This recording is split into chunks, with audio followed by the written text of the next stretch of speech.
राज्यात एकीकडे मानव वन्यजीव संघर्ष वाढत असताना ताडोबा अंधारी व्याघ्र प्रकल्पाच्या मोहर्ली वनपरिक्षेत्रात मात्र काही महिलांनी त्यांच्या धाडसाचा परिचय दिला आहे।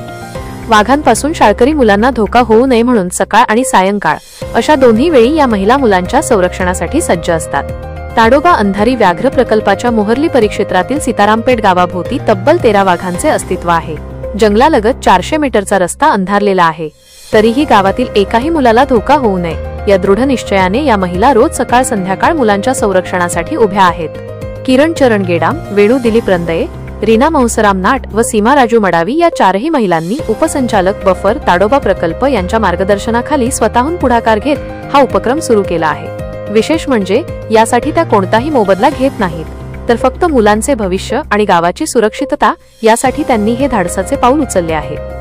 सीतारामपेठ येथील मुले चंद्रपूर येथे शिक्षणासाठी येतात। हा जंगलव्याप्त परिसर असल्याने या परिसरात वन्य प्राण्यांचा मोठ्या प्रमाणात वावर असतो। विशेषतः वाघांचा वावर या परिसरात आहे। त्यामुळे मानव वन्यजीव टाळण्यासाठी मोहर्ली वनपरिक्षेत्रातर्फे विविध उपाययोजना करण्यात आल्या आहेत। तरीही 4 महिलांनी आमच्या गावातील मानव वन्यजीव संघर्ष आम्हीच सांभाळू या अनुषंगाने स्वतःहून पुढाकार घेऊन मुलांची दररोज सकाळी व संध्याकाळीने आण करत आहेत। ताडोबा अंधारी व्याघ्र प्रकल्पाच्या मोहर्ली परिक्षेत्रात जवळपास 13 वाघ आहेत। त्यामुळे मानव वन्यजीव संघर्षाची टांगती तलवार कायम असते, पण आमच्या गावाचा संघर्ष आम्हीच सांभाळू अशी हिंमत या महिलांनी दाखवली आहे। वन विभागाला सहकार्य करत, गावकऱ्यांचा जीव सुरक्षित ठेवत आणि मुलांना संरक्षित ठेवत या मातृशक्तीने दाखवलेली उमेद व धैर्य ताडोबा परिसरासाठी प्रेरणादायी ठरत आहे।